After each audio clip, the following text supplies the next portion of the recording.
Esta es una producción de Grupo Fórmula. A ver, yo quiero hablar un poco de la economía y de las alzas en las tasas de interés alrededor del mundo. No hay país, casi no hay país que esté salvando de un proceso inflacionario. Entonces, el día de ayer, la Reserva Federal de Estados Unidos, el llamado Comité Federal de Mercado Abierto, que es el órgano de la Reserva Federal, que es el Banco Central, que está a cargo de establecer, entre otras cosas, la tasa de fondos federales, que son la tasa que establece el Banco Central estadounidense para que se presten los bancos del dinero que les sobra, se lo prestan los unos a los otros durante la noche. Entonces, es la tasa de interés. Es una tasa anual, entonces dividen entre 365 días, entonces pueden ver cuánto gana un banco, pero cuando están prestándose decenas de millones de dólares, es un interés interesante. Bueno, entonces la Reserva decidió el miércoles elevar su tasa de fondos federales del 1 al 1.75%. Esto pues para tratar de frenar la inflación que en mayo llegó ya al 8.6%, la más alta en 40 años. Este aumento de 0.75 puntos porcentuales es el más elevado desde noviembre de 1994, que fue la última vez que la Reserva Federal elevó sus tasas en tal porcentaje. Ahora, los bancos comerciales de inmediato hoy aumentaron sus tasas de interés, lo que se llama la tasa crediticia preferencial, que es la tasa que los bancos le cobran a sus mejores clientes. Por ejemplo, hoy JP Morgan, Citigroup y Wells Fargo las aumentaron ya del 4 al 4.75. ¿Cuál es la idea? Encarecer el costo del dinero para hacer cierta desactivación, frenar la marcha de una economía, porque cuando hay inflación la economía está muy caliente, se trata de enfriarla. Ahora, no solo la Reserva Federal de Estados Unidos elevó sus tasas de interés ayer, también las elevó el Banco de Inglaterra del 1 al 1.25, y el Banco Nacional Suizo, que es el Banco Central de Suiza, lo elevó de menos 0.75 a menos 0.25. Sí, hay ciertos países, quedan pocos, que te cobran una tasa negativa por guardar tu dinero. Te cobran, no te prestan. A ver, Guillermo, tú llevas tus millones a Suiza y depositas $1 millón y en vez de darte el 2%, dicen por guardártelo, te voy a cobrar el 0.75%. Así está la cosa. Ahora, durante mayo y junio, muchos bancos centrales han elevado sus tasas de interés para tratar de contener la inflación.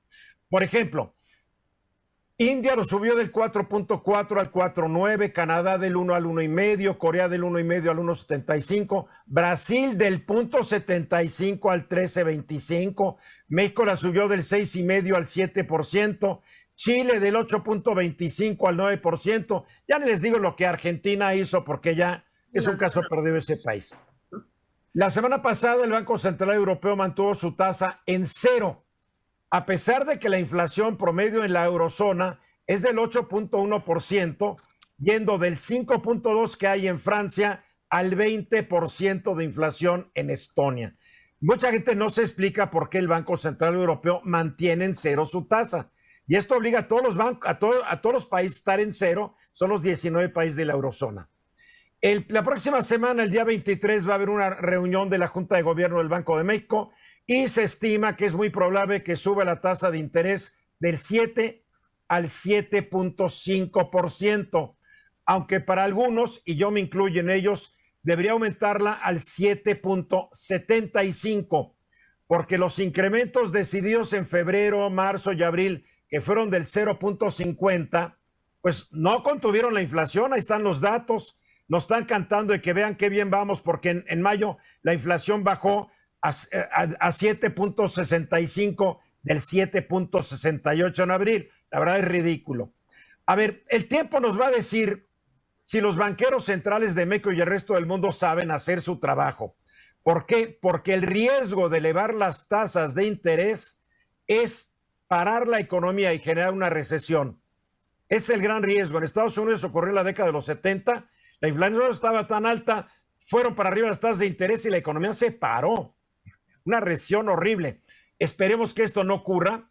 Y también hay que ver si las tasas de interés y su aumento es suficiente para ir contra este fenómeno inflacionario que obedece a causas muy raras, los efectos de la pandemia y la guerra de Putin en Ucrania. Entonces, esperemos que funcione.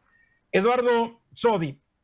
Sí, fíjate que leí un análisis de Paul Donovan, que es el jefe del banco UBS, uno de los bancos más grandes, que dice que la inflación que estamos viviendo, como dices, es consecuencia de la guerra, consecuencia también del aumento en el consumo. O sea, después de la pandemia lo que hubo fue un aumento en el consumo que la FAO, la Organización Nacional de las Naciones Unidas para Alimentación, Agricultura y Alimentación, maneja índices inflacionarios del 17.6% en el consumo de alimentos y cereales. Entonces, es algo rarísimo, atípico, y estas medidas que están haciendo los bancos centrales en todo el mundo, ojalá sirvan. No sabemos. Es muy atípico lo que está sucediendo, ¿no? Porque por el otro lado, los efectos de la pandemia fueron detener cadenas de producción, cerrar ciudades o países enteros. Esto es un fenómeno realmente nunca visto. Guillermo. Pues ojalá que sí funcione, porque mira, por un lado, el hecho de que suban estas tasas es que el costo de los créditos para todo el mundo, créditos de consumo, va a subir. Pero por el otro lado, si sigue la inflación alta, perdemos capacidad adquisitiva. Entonces, realmente, ojalá que esto funcione. No, perdóname, ya perdimos. Tú eres muy optimista. Ya perdimos capacidad adquisitiva. Tal es porque tú estabas en Mexicali y esos lugares, no te diste cuenta, pero pregúntales cómo le está yendo a ellos con la inflación importada de Estados Unidos. Por supuesto. Guillermo, a ver, Georgina. Pero es que todo no nos damos cuenta de que vamos perdiendo la capacidad adquisitiva. Bueno, sí nos damos cuenta, quiero decir, pero no nos damos cuenta de qué largo va a ser. Y además, este es un conjunto de guerra, de pandemia. Y yo lo que no entiendo es cómo todos los productores suben sus precios esperando que con nuestros sueldos, que son cada vez menos, o que nuestro dinero es menos. Si no suben sus precios, también ellos también les afecta la inflación. Claro, pero ¿cómo puedes comprar sus productos, no? No son hermanitas de la caridad, están para hacer negocio. Pero entonces vamos a quebrar todos, ¿no? Segundos, Guillermo. Rápidamente, en el caso particular de México, esta es una muestra fehaciente de que es un momento crítico en el que hay que tomar decisiones técnicas, puntuales, que no tienen que ver con el discurso político ideológico del gobierno. ¿Se acuerdan que nos dijeron que no era un problema grave el de la inflación? ¿Se acuerdan? Mensajes. Esta fue una producción de Grupo Fórmula. Encuentra más contenido como este en radioformula.mx.